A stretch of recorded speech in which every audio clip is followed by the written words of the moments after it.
Bismillahirrahmanirrahim. Assalamualaikum warahmatullahi wabarakatuh.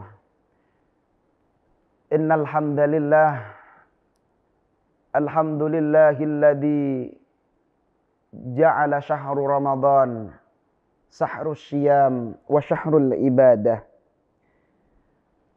Assalatu wassalamu ala Rasulillah wa ala alihi wa ashabihi wa man tabi'ahum bi ihsanin ila yaumil qiyamah.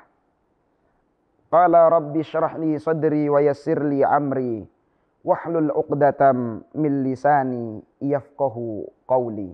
Amma ba'du.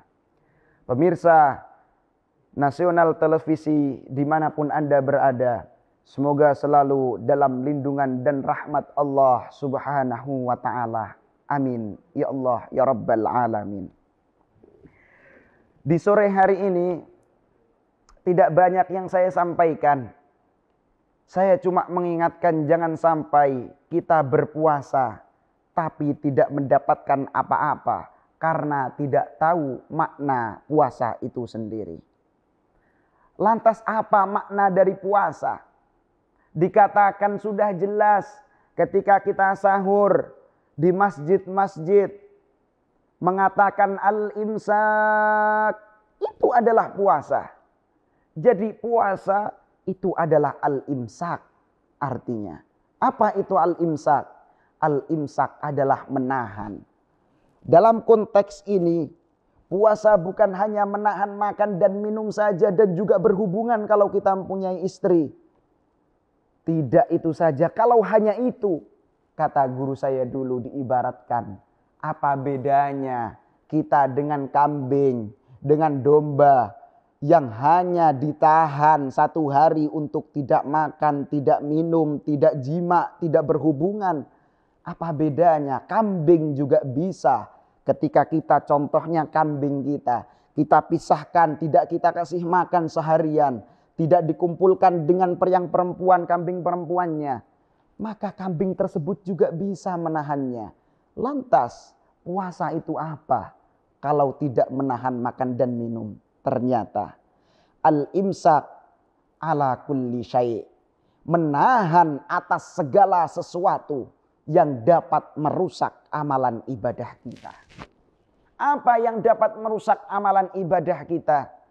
Kalau mengenai fikih, yang dapat merusak amalan ibadah puasa kita, sesuatu yang masuk dari segala lubang, itu membatalkan puasa.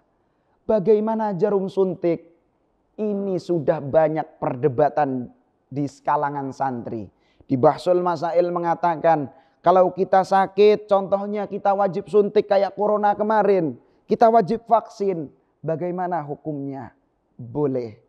Karena suntik itu tidak pada jauf, tidak pada batnu daripada perut. Tidak membuat perut kita kenyang. Suntik itu tidak apa-apa. Tapi kalau kita mandi lama di sungai, itu membatalkan puasa. Apalagi sampai BAB di sungai. Kenapa? Karena naudzubillah, kalau sampai dubur kita ketika BAB, ini yang sering marak di kalangan masyarakat. Jangan sampai puasa kita sia-sia karena kita BAB di sungai.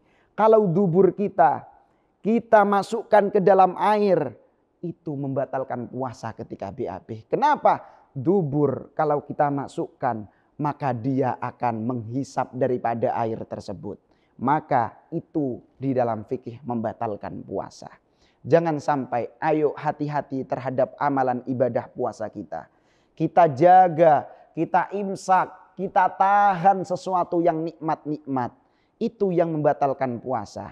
Lalu apa yang merusak pahalanya? Yang dimaksud merusak pahala itu ibadah puasanya sah, akan tetapi tidak mendapatkan apa-apa. Jadi puasa itu ada dua. Ada yang puasa zahir, ada yang puasa batin. Maksudnya apa? Zahir ini dikatakan seperti yang saya katakan sebelumnya.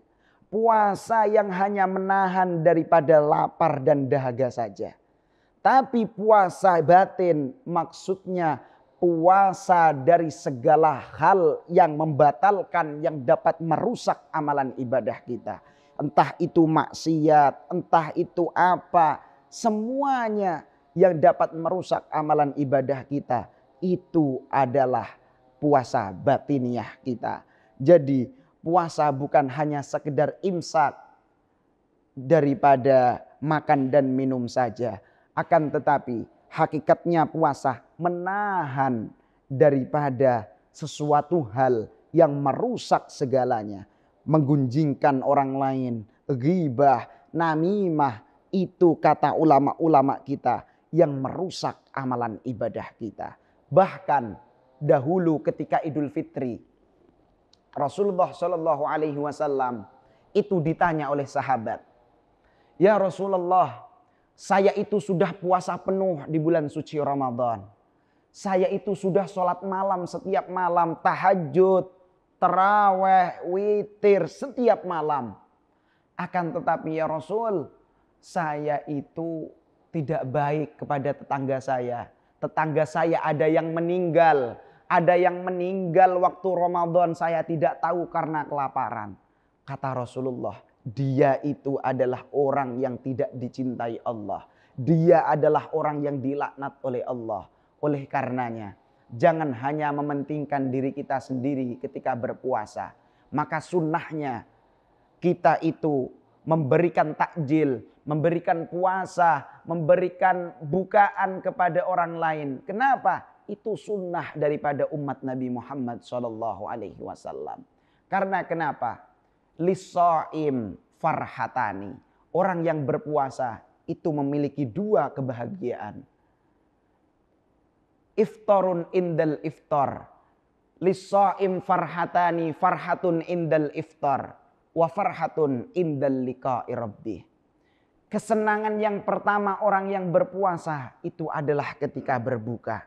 Maka kenikmatan hakiki ketika kita berbuka, itu kita mendapatkan, merasakan kenikmatan dari Allah yang sangat sempurna, melebihi nikmat-nikmat lainnya. Diberi uang 100 juta, kalau sama buka, menang buka. Soalnya kalau kita tidak berbuka, naudzubillah, kalau kita bisa hidup, maka nikmat puasa tidak ada bandingannya. Yang kedua, farhatun indal liqa'i rabbih. Kenikmatan selanjutnya ketika bertemu dengan Allah Subhanahu wa taala. Maksudnya ketika kita melaksanakan amalan-amalan sunnah pada lainnya. Dan pesan saya terakhir yang saya sampaikan, bahwasanya zayyinu buyutakum bis-shalah wa qiraatil Qur'an. Hiasilah rumah kalian dengan apa? Dengan salat dan qiraatul Qur'an. Ramadan, jangan sampai masjid saja yang dihiasi dengan Al-Quran. Kewajiban kita, rumah-rumah kita hiasi dengan salat dan qiraatil Quran. Itu pesan daripada Rasulullah Sallallahu Alaihi Wasallam. Mudah-mudahan puasa kita diterima oleh Allah Subhanahu Wa Taala, sehingga puasa kita tidak menjadi puasa yang sia-sia. Dan pesan saya, jangan sampai engkau kotori kehausanmu, kelaparanmu dengan sesuatu hal yang dapat merusak pahala ibadah puasamu. Maka dari itu, untuk mendapatkan itu semua, hati harus kita jaga. Jangan sampai kita menyakiti orang lain, karena itu bisa membuat hal yang lebih mudah dilaknat oleh Allah Subhanahu wa taala. Mudah-mudahan manfaat diridhai Allah Subhanahu wa taala. Ihdinas siratal mustaqim, wallahul muwafiq ila aqwamit thariq. Tsumma assalamu alaikum warahmatullahi wabarakatuh.